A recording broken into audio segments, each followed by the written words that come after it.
არც ისე დიდი ხნის წინ ქართულ ბაზარზე ახალი კომპანია გამოჩნდა, რომელიც ავტომობილის გაუმართავობის აღმოფხვრაში დაგეხმარებათ. სტარტაპის კონცეფცია ასეთია. კომპანია CARU ავტომობილებს საშუალებას აძლევს დაიქირაონ ავტო-ასისტენტი, რომელიც ავტომობილს წაიყვანს, შეაკეთებს და დაუბრუნებს. კომპანია, რომელიც 20 ადამიანს ასაქმებს, ჯერ ჩვენი ვებგვერდის მკითხველების ყურადღების ცენტრში მოხვდა, საქმე ინდირის სტუდიაში კი პრეზენტაცია კიდევ ერთი ამბის გამო გადაწყდა. CARU მონაწილეობას სტარტაპ გრაინდზე მიიღებს. დაუბრუნებს არ გაპატიებ, მაგაზე მე სტარტაპ გრაინდი მთელ სოფლიოს მასშტაბით ერთ-ერთი ყველაზე დიდი გაერთიანებაა, მეგობრებო. მე ძალიან დიდი გულშემატკივარი ვარ პლატფორმის. მე მოვატიეთ, რომ საქართველოში უფრო თან ბევრი სუბიექტური მიზეზების გამო. მაშინ სხვათა შორის მოდი მთელ ინფორმაციასაც გეტყვით, მაგრამ მაშინ თავს იყრის 1,5 მილიონი ადამიანი 125 ქვეყანაზე მეც აერთიანებს თან ისე რომ წელიწადში ორჯერ 500-ზე მეტი ქალაქი სტარტაპების დამფუძნებლებისთვის, ინვესტორებისთვის და ნებისმიერი დაინტერესებული პირისთვის სრულიად განსაკუთრებული მიზიდულობის ადგილი ხდება. მოკლედ, ყველაფერი ამასთან დაკავშირებით ყავს უბრალოდ. მე ძალიან მიხარია ამ სეზონზე გიორგი ტუხაშვილთან ერთად სტარტაპ გრაინდ თბილისის IP-ის თავმჯდომარე არის ჩვენთან ერთად. გიორგი, მოგესალმები. მადლობა. და მივესალმებით ანას მიერ დაანონსებულ კომპანიას და მის ხელმძღვანელს, დამფუძნებელს და დირექტორს ნიკა აბაშიძეს. საუბარია კომპანია CARU-ზე. ნიკა, დილოქსიდობის გამარჯობა, რომ ხარ ჩვენთან ერთად. კარგით, დავიწყოთ მოდი CARU-თი, გავიგოთ ცოტა მეტი მისი სერვისის შესახებ. მიუხედავად იმისა, რომ ანამ უკვე არაჩვეულებრივი წარდგენა გააკეთა, განსაკუთრებით დაბრუნების ნაწილში, რაშიც იმედია ეჭვი არც არავის ეპარება, მაგრამ საიდან ნიკა ეს ყველაფერი კონკრეტულად რა იდეიდან გამომდინარე წამოვიდა, მისი სერვისების შესახებ სურს რომ ცოტა მეტი იცოდეს ჩვენმა მაყურებელმა, რომელიც იმედი მაქვს, რომ ამ გადაცემის ბოლოს უკვე თქვენი კიდევ ახალი მომხმარებლებიც გახდებიან.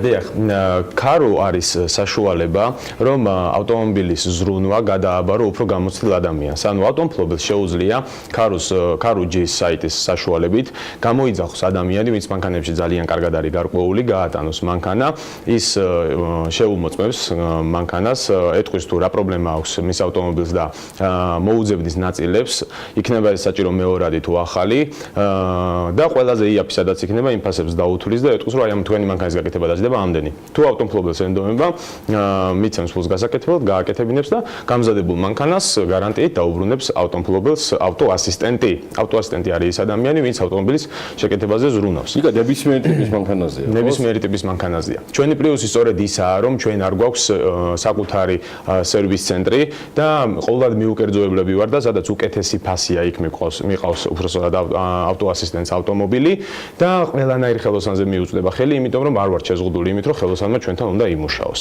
და ეს ბოდიშვიხტი დაბრუნება, ეს არ არის ერთადერთი კონკურენტული უპირატესობა. მე დარწმუნებული ვარ CARU-ს, იმიტომ რომ ნებისმიერი სწორუპოვარი სტარტაპები, რომლის წარმატებულობით სამწუხაროდ გიორგი ამაზე მერე ვისაუბროთ, არა ვართ ამ ქვეყანაში ძალიან განებივრებულები. აქ ნაფიქრია და ნაზრუნია ამ თემაზე. სხვა კონკურენტული უპირატესობები რა ჩადეთ? ნიკა, თქვენ მესვეურებმა, სხვა პარტნიორებმა ამ თემაში.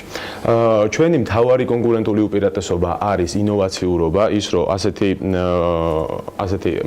სერვისი არ არის, არ იყო აქამდე ესე ფართოდ გავრცელებული, თუმცა ეს არ არის ერთადერთი მთავარი. ერთადერთი მთავარი ასევე არის ფასი, ის რომ ჩვენ მიუკერძოებლები ვართ, საშუალებას გვაძლევთ რომ ბაზარზე ყველაზე იაფი ფასი შევთავაზოთ მომხმარებელს და ასევე კონკურენტული უპირატესობა არის ის რომ ავტო-ასისტენტი არის მომხმარებლის წარმომადგენელი, ეს ამას ჩვენი სტრუქტურა გვაძლევს. მომხმარებლის წარმომადგენელი და არა რომელიმე ავტოსერვისის წარმომადგენელი. ანუ ის იცავს მომხმარებლის ინტერესებს, მის ინტერესებში პირდაპირ შედის, რომ მომხმარებელი დარჩეს კმაყოფილი და არა რომელიმე სახელოსნო ან მანქანის ბეპატრონის სტატუსით მიდის. კი, ანუ ეს არის მთავარი თემა, რაც თქვენ ჩაადეთ. საიტის მომხმარების წესებსა და პირობებში გარკვევით წერია, რომ ავტო-ასისტენტი არის მომხმარებლის ნებითა და ხარჯით აკეთებს ავტომობილს. ანუ მომხმარებლის წარმომადგენელია. ამის მიხედვით თქვენც აღნიშნეთ, რომ მაინც არსებობს სხვა სერვისები, მაგრამ შესაძლოა ეს სერვისი იყოს ძალიან სასარგებლო, პრაქტიკული და ბევრისთვის საინტერესო, გარდაუვალი მნიშვნელობისაც კი, მაგრამ მეორე პროცესს სტარტაპზე ვსაუბრობ და სტარტაპ გრაინდზე მინდა გადავიდეთ. ეს უპირატესობა საკმარისი არის თუ არა, რომ ინვესტორებისათვის თქვენ სტარტაპ გრაინდზე იყოთ საინტერესო, მაშინ როდესაც ნებისმიერ დიდ კომპანიას შეუძლია იგივე სერვისი შესთავაზოს მომხმარებელს და არსებობს ასეთი პრაქტიკაც ხო, მათ შორის საქართველოში. აი ამაში გეთანხმებით, რომ არსებობს ასეთი პრაქტიკა, მაგრამ ჩვენ ძალიან განსხვავდებით ამ დიდი კომპანიებისგან, იმიტომ რომ როგორც აღნიშნეთ, მიუგერძოებლები ვართ. ანუ თუ დიდ კომპანიას აქვს ავტოსერვისი და შეთავაზებს მანქანის წაყვანის სერვისის, თავისთან წაიყვანს და თავის ნაწილებს მიყიდის. და ჩვენ მომხმარებელს საშუალებას ვაძლევთ, რომ ბაზარზე საუკეთესო პირობებს მიწვდეს მანქანის შესაკეთებლად. აი ეს არის აქ ძალიან დიდი განსხვავება ჩვენსა და ამ კომპანიებს შორის. ამ არგუმენტით იქნებით წარმოდგენილები სტარტაპ გრაინდზე, როდესაც პოტენციურ ინვესტორებთან გექნებათ შეხვედრები და გასაუბრებები და ტრენინგები? ამ არგუმენტით, კიდევ იმ არგუმენტით, რომ უკვე რამდენიმე ათას მომხმარებელს მომემსახურეთ, დაკმაყოფილების 100%-იანი ნიშნული გვიჭირავს და კიდევ იმ არგუმენტით, რომ თვეში დაახლოებით 3-ჯერ ვიზრდებით. ეს არის ბოლო 6 თვის მონაცემები, ხო? რამდენადაც ვიცი, დაახლოებით 5 თვე არის, რაც ფუნქციონებს. მოდი სტარტაპ გრაინდზე უფრო მეტი ვიკითხოთ, რა შესაძლებლობას მისცემს ისეთი ტიპის კომპანიას, როგორც არის CARU, ამ ზამთრის შეკრება, იმიტომ რომ ზაფხულში იყო კიდევ ერთი და ძალიან საინტერესო იყო მათ შორის ერთი რესპონდენტი ხოთა შორის, რომელიც ამ სტარტაპ გრაინდზე ესწრებოდა Forbes-ის გარეკანაც მოხდა, რაღაც რამდენიმე თვის წინ, მაგრამ მოდი მე ახალზე ვიკითხავ, რა შესაძლებლობა არის CARU-სთვის სტარტაპ გრაინდზე? სულ შორს ერთ დავამატებ, რომ მე თვითონაც ვისარგებლე CARU სერვისებით და ნარკოტიკებით არის ერთხელ როგორც კი გასინჯა უკან დაბრუნების საშუალება აღარ არის, იმიტომ რომ 3 საათი დამიზოგა და აღჭირდამ დაბრუნებაზე. აყევი ანათ აბრუნებენ და მაგარსაც აკეთებენ. ჩემთვის საინტერესო სხვათა შორის იყო ტექნოლოგიების ამოქმედების ნაწილში ამ კომპანიით დაინტერესება, იმიტომ რომ დაწესებულა ყოველთვის აპრაქტიკული. ძალიან კარგად არის შეფერილი და ყველაფერი. кейსი იყო 3 საათიანი რიგები იყო და ჩვენ მომხმარებელს საშუალებას ვაძლევთ, რომ 3-4 საათი არ ვდგარიყო რიგში. და აი ამან ძალიან მაგრად იმუშავა, კი. მომხმარებელს თუ ნიკა მე მგონი მან რიგის თემაც დევალვირდა თქვენი ჩართულობით, იმიტომ რომ მანქანის მეპატრონეს აღარ აინტერესებს რიგში დგას თუ კოსმოსში გაფრინდება მასკთან ჩაწყობით საქმის. ხანუ სხვა რამეზე აქვს საუბარი და ამითი არის CARU მე მგონი ის სტარტაპ გრაინდზე კითხულობდით რაღაცას ანუ მე მოპატია. კი, სტარტაპ გრაინდი საშუალებას აძლევს. ანუ სტარტაპ გრაინდი ვიტყოდი, რომ ერთ-ერთი ეს საერთაშორისო კონფერენცია, რომელიც ორჯერ ტარდება, როგორც თქვენ აღნიშნეთ, არის საუკეთესო ადგილი დამწყები სტარტაპებისთვის, რა თქმა უნდა, სერიის B ან შემდეგ რაუნდების სტარტაპებისთვის და სხვა კონფერენციები უფრო არსებობს, თუმცა ასეთი დონის სტარტაპებისთვის საუკეთესო ადგილი არის, იმიტომ რომ ყველა მიდის იმ მიზნით, რომ როგორც სტარტაპ გრაინდის ერთ-ერთი ღირებულებაა, მეგობრების შეძენა და არა კონტაქტების. ანუ მიდიან იქ არიან ინვესტორები, არიან სტარტაპები, დამფუძნებლები, პროფესიონალები, ვისაც ამ სფეროში ერთმანეთის დაკავშირება უნდა, ნაცნობობის და მეგობრობის შეძენა უნდა და ეს ყველაფერი ისახება არა მხოლოდ ანუ თავისთავად მოლოდინები ხშირად არის ისეთი, რომ აი მე ჩავალ, უცხნობს დაველაპარაკები 30 წამი და რამდენიმე მილიონი დოლარი წამოვალ სახში. სამწუხაროდ ესე არ ხდება, ესე უცნობს არავინ არ ენდობა როგორც წესი, თუ რაღაცა განსაკუთრებული შემთხვევა არ მოხდა, მაგრამ როგორც წესი ესე ისახება ისე რომ ნაცნობობა მყარდება, შემდგომ გრძელდება ურთიერთობა, ის აკვირდება თქვენს ზრდას და ასე შემდეგ და ასე შემდეგ და რაღაც მომენტის მერე ხდება ინვესტიციის მოძიდვა თქვენთან. როგორც ჩვენ გუშინდელ ლოკალური სტარტაპ გრაინდის სპიკერი იყო ლაშანთაძე და მისი ისტორია ზუსტად ასეთი იყო. ანუ სტარტაპ გრაინდზე იყო წარმოდგენილი, თუმცა არა საქართველოსდან, არამედ უკრაინიდან, იმიტომ რომ უკრაინელი თანადამფუძნებელი ყავს და იქ გაცნობილი კონტაქტების შედეგად რამდენიმე თვის მერე და 5-6 თვის მერე ზუსტად აღარ მახსოვს რომ მოახერხა ინვესტიციის მოძიდვა ამ სტარტაპ გრაინდზე მონაწილეობის მეშვეობით. მინდა შევეხო რომ ჩვენ სტარტაპ გრაინდზე ამ საერთაშორისო ღონისძიებაზე მივდივართ და მხოლოდ სტარტაპ გრაინდზე მონაწილეობას არ ვიღებთ, ყოველთვის ვაორგანიზებთ ხოლმე სხვა შეხვედრებს, მაგალითად შარშან და წელსაც იგივე მიზნები გვაქვს დავაორგანიზებთ შეხვედრა ქართულ დიასპორასთან, იყო შედარებით მცირე ჯგუფი, იყო აზაფაჩულია მაგალითად ნიკოლოზ ალდასტანიშვილი, ირაკლი არიშიძე, იგივე ჯორჯ არისონი და ჯორჯ არისონთან და ერთ-ერთ ქართულ სტარტაპთან შედგა საინტერესო თანამშრომლობა, მე მათ გააკეთეს ერთობლივი პროექტი და ეხლა ჯორჯი აპირებს რომ დაეხმაროს მათ ინვესტიციის მოზიდვაში უკვე სილიკონ ველში, ანუ ისინი უკვე წასულები არიან იქ და სხვა მოლაპარაკებებზე იღებენ მონაწილეობას. ასე რომ ოქროს კაცია ჯორჯი, ოქროს. კი, ძალიან მონდომებულია საქართველოს დახმარებაზე. კი, და შიფტით და ბევრი სხვა თემით მე მქონდა პატევი რომ ჩემთვის ირაკლი არაშიძე, ჩემთვის ჯორჯ არისონი და მე ინტერვიუებინა პირადად და მართლა საოცარი ადამიანია და დარწმუნებული ვარ თქვენი პლატფორმის, თქვენი კონტაქტების საშუალებით ბევრ საინტერესო кейსებს შეგერავს თბილისში და საქართველოში. სხვა შორის მაგაზე ვიტყვი ორი სიტყვით 550 ქალაქში ტარდება სტარტაპ გრაინდი და შარშან ჩვენი ადგილობრივი თავი ესე ეძახიან სტარტაპ გრაინდში მე-14 ადგილას იყო ამ 550-დან ანუ საკმაოდ დიდ წარმატებას. რამდენიმე კრიტერიუმით ფასდება, რამდენი ადამიანი მოვიდა, რამდენი ფული დაწერა სტარტაპ გრაინდმა, ანუ რამდენი ბილეთი იყიდა ხალხმა, რამდენად დაინტერესება იყო, რამდენი მედიას მისვლა და ასე შემდეგ. და ერთი რაც ანუ შარშან რასაც საფუძველი ჩაიყარა, შარშან პირველად დავიწყეთ ლაპარაკი იმაზე, რომ რეგიონალური სტარტაპ გრაინდის კონფერენციის ჩატარება გვინდოდა საქართველოში. ნუ მაშინ პირველი მოლაპარაკება იყო და მეც ძალიან ახალი შეერთებული ვიყავი და საერთოდ ვინ ხართ, რა გინდათო, ესეთი კითხვები იყო. ლონდონში უკვე 20 კაციანი დელეგაციით ვიყავით, 25-ით ვაპირებდით, მაგრამ 5 კაცს სამწუხაროდ ვიზა არ მისცეს, სხვა შორის ორი მაქედან ჩვენი სპონსორი იყო. და ეს ერთ-ერთი კონკურენტული უპირატესობაა საქართველოს, იმიტომ რომ ძალიან ბევრისთვის მარტივია ვიზის მიღება და სულ 3 რეგიონალური სტარტაპ გრაინდის კონფერენცია ტარდება, ანუ არა საერთაშორისო, მაგრამ რეგიონალური და გვინდა რომ საერთაშორისო სტარტაპ გრაინდების მერე ნოემბერში ჩვენ ჩავატაროთ ყველაზე საუკეთესო სტარტაპ გრაინდის კონფერენცია მთელი მსოფლიოს მასშტაბით. ჩვენ შევაჯამეთ ზაფხულის წლევანდელი გუშინდელიდან გამომდინარე და იმ მონაცემებით რომელიც დღეს გვაქვს, რას პერსპექტივას აჩენს სტარტაპ გრაინდთან დაკავშირებით და რამდენად გავიზარდეთ უკვე მესამედი იმართება, მე მგონი თუ შეიძლება მეშლება რაოდენობრივად საქართველოს თბილისში სტარტაპ გრაინდი? არა.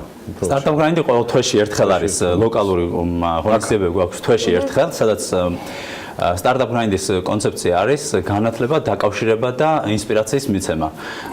ანუ ყავს ხოლმე სტარტაპების დამფუძნებლები, წარმატებული სტარტაპების დამფუძნებლები, ან ინვესტორები, ან ეკოსისტემის მნიშვნელოვანი მონაწილეები და როგორც წესი ვცდილობთ ხოლმე რომ საერთაშორისო სპიკერები ყავდეს,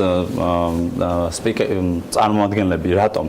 ერთი რომ აი ნიკა შემთხვევაში რაც იყო და ჩემ შემთხვევაში რაც იყო. აქ როდესაც აკეთებ და მოღვაწეობ, არის რაღაცა მოკლედ ამ აქაურ მენტალიტეტში, აქაურ რეალობაში იკეთებ. და მე ცოტა ძნელია დავყან იმ ქვეყანაში, მაგალითად ამერიკაში რა პრობლემები აქვს ხალხს, სოფლიოში რა პრობლემები აქვს ხალხს და ვირაზე მუშაობს. ამიტომ არის მნიშვნელოვანი პრინციპში სტარტაპ გრაინდის აი ესეთი საერთაშორისო გამოცდილებების დაკავშირება ერთი ადგილობრივი სპიკერების ჩამოყვანით და მეორე მხრივ აი ამ საერთაშორისო კონფერენციაზე მონაწილეობით და სწორედ ეს იყო ნიკას შემთხვევაში, ანუ შარშან იყო ნიკა ჩვენთან ერთად და ყველანი პრინციპში ვიყავით ну ჩვენი წარმოდგენებით რომ როგორი იყო სტარტაპი, როგორი იყო სილიკონველი, როგორ მუშაობდა იქ ყველაფერი და ამან მოახდინა დიდი გარდატეხა და ცვლილება. ანუ ნიკა მაშინ სხვა რაღაცაზე მუშაობდა, იქ შეხვდა ძალიან ბევრ საინტერესო ადამიანს და მიიღო ინსპირაცია იმისთვის რომ აი ეს გაეკეთებინა როგორც ახლა აკეთებს და საკმაოდ წარმატებულადაც კი. და ესეთი ზრდით, რასაც CARU-ს ზრდით, კი. ძალიან ნიკა რაღაც მე ჩემი კითხვა თუ რაღაც რეზუმირებაში დაგეხმარებათ ჩვენი ეთერის არის შემდეგი.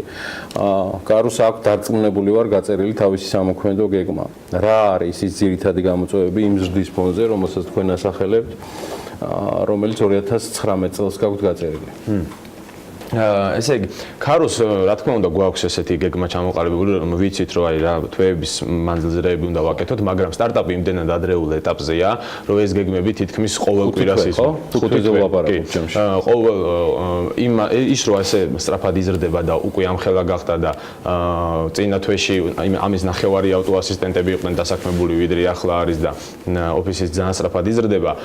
ეგ ანუ ერთი დიდი ქარიშხალია ახლა სიმართლე გითხრათ CARU-ში და ეს ყოველკვირა ყველანაირი გეგმა რაც არ უნდა იყოს იცვლება.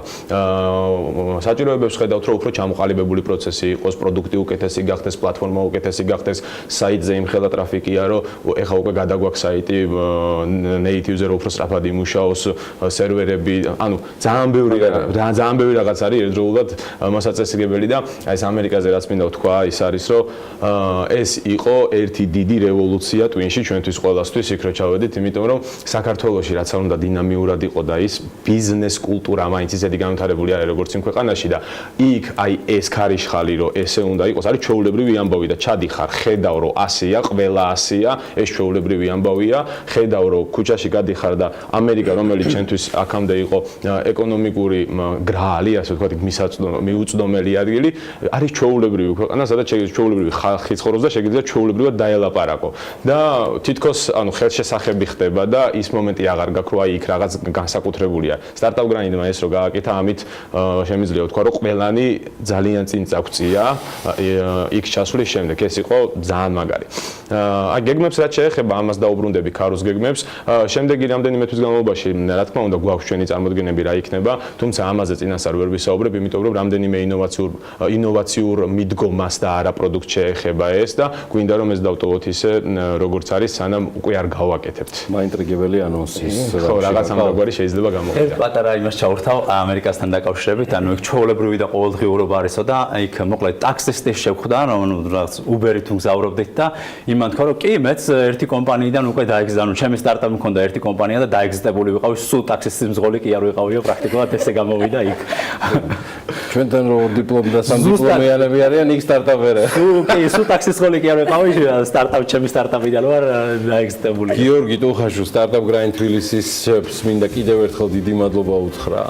გარდა იმისა, რომ იყო ჩვენთან გადაცემაში და რომ მოგვეცა საშუალება გავსაუბრებოდით ნიკა აბაშიძეს, CARU-ის დამფუძნებელს და დირექტორს. ჩვენ კიდევ ერთხელ გავცვლით დღეს კონტაქტებს ნიკასთან, საიმისოდ რომ გაანონსებული CARU-ის სიახლეები BMG-ის ეთერში მომავალშიც გააჟღეროს.